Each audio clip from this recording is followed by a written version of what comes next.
Praise the lord. క్షేమాధారమైన యేసుక్రీస్తు శుభనామమునకు మహిమ, ఘనత, ప్రభావము కలుగునుగాక. మీకును మీ ఇంటి వారందరికీ క్షేమము మెండుగా కలుగునుగాక. ఈ దినపు యేసయ్య జీవపు మాట. లేవియా కాండం 26వ అధ్యాయం 6వ వాక్యభాగం. నేను మీకు క్షేమము కలుగ చేసేదను. యేసయ్య చేతి నీడలో కప్పబడి, యేసయ్య అరచేతుల చెక్కబడి, యేసయ్య చేతిలో సురక్షితముగా, క్షేమముగా, భద్రముగా కాపాడబడుచు, అన్ని విధములుగా క్షేమాభివృద్ధి పొందుచు, క్షేమ భాగ్యములతో నడిపించబడుచు, మితి లేని క్షేమమును అనుభవిస్తూ ఆత్మీయ యాత్రలో ఆత్మానందముతో నడిపించబడుచున్న నా దేవుని ప్రియులారా, మనం నిత్యము ఆయనను మాత్రమే సేవించుచు, ఆయన యందు భయభక్తులు కలిగి, ఆయన ఆజ్ఞ భంగము చేయక ఆయనను అనుసరించుచు మీకు క్షేమమును కలుగు చేయును. ఎవరి ద్వారా మనకు క్షేమము కలగదు. డబ్బు, అధికారం, రాజకీయ నాయకులు, ప్రభుత్వం, మనుషులు, లోకము వలన మనకు క్షేమము కలగనే కలగదు. మన క్షేమమునకు ఆధారము ఆయనే. ఆయన ద్వారానే మనకు క్షేమము కలుగును. మన ప్రాణమునకు క్షేమం విస్తరించును. కృపాక్షేమములు మన వెంట వచ్చును. నిత్యము క్షేమము కలుగును. మన నగరిలో క్షేమముండును. అన్ని వైపులా, అన్ని విధములుగా, అన్ని రంగములలో క్షేమమును కలుగు చేసి క్షేమ సమాచారం వినున్నట్లుగా చేయును. ప్రస్తుత అపాయకరపు చెడు దుర్దినములలో, దేశములో, రాష్ట్రములో, మనుషుల మధ్యలో, కుటుంబములలో, జాతి మతాల మధ్యలో కలిగిన సమస్తములో క్షేమము లేక క్షామముతో నడిపించబడుతున్నారు. క్షేమ సమాచారము వినలేని స్థితిలో ఉన్నాము. అన్ని పోగొట్టుకొని క్షేమము లేకయే కనబడుచున్నారు.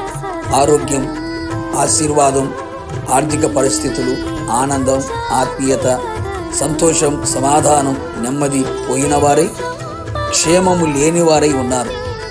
క్షేమము మేఘం వలె గతించిపోవచ్చున్నది. నా దేవుని ప్రియులారా, మన బహుక్షేమము కలిగి సుఖించున్నట్లుగా,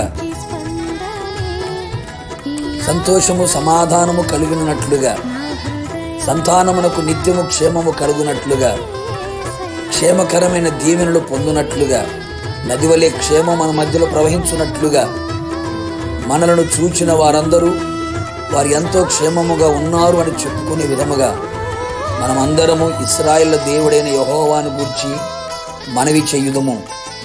ఉపవసించి ప్రార్థించదము. మనను దూషించిన వారిని, నిందించిన వారి కొరకు ప్రార్థించదము.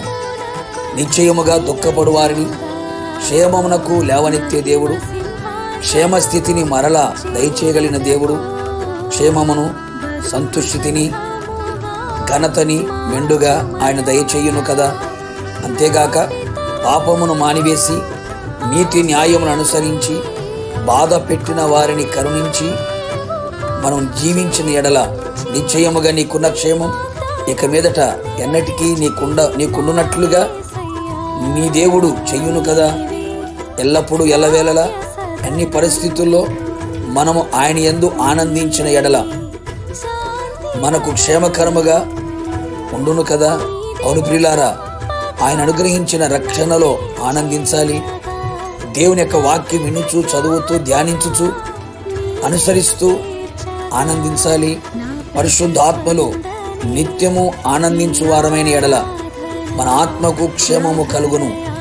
రక్షణ, పరిశుద్ధాత్మ, ప్రార్థన, దైవజనులే మనకు ప్రాకారముగా ఉన్న ఎడల ఎంతో క్షేమము నొందిన వారుగా మనము కనబడుదుము. నిశ్చయముగా యేసయ్య వలన క్షేమమును పొందుచు, ఆయన మహిమగల రాకడలో మహిమగల సంఘముగా ఆయన ఎదుర్కొని మేఘమండలం మీద ఆయనతో 7 ఏళ్ల విందులో పాల్గొని యుగయుగములో ప్రభుతో పరలోకములో నివసించదముగాక. ప్రార్థన. కృపాక్షేమములు కలుగు చేయు నా ప్రియ పరలోకపు తండ్రిని పరిశుద్ధమైన పాదములకు స్తోత్రాలు. క్షేమము లేని ప్రస్తుతపు దినములలో మీ ప్రజలకు మీరే క్షేమాధారమై అన్ని విషయములలో క్షేమమును దయచేయమని ప్రార్థిస్తున్నాం. క్షేమముకి విరోధముగా క్రియ చేస్తున్న ప్రతి కార్యములను మీరు అడ్డగించి మీ ప్రజలందరికీ అన్ని విషయములలో క్షేమమును కలుగు చేసి మీరు రాకడ సిద్ధపరిచి మహిమ పొందమని యేసు నామములు అడిగి పొందుకున్నాము తండ్రి, ఆమేన్. నిశ్చయముగా మీకును మీ కుటుంబ సభ్యులందరికీ కృపాక్షేమములే వెంటవచ్చునుగాక. God bless you.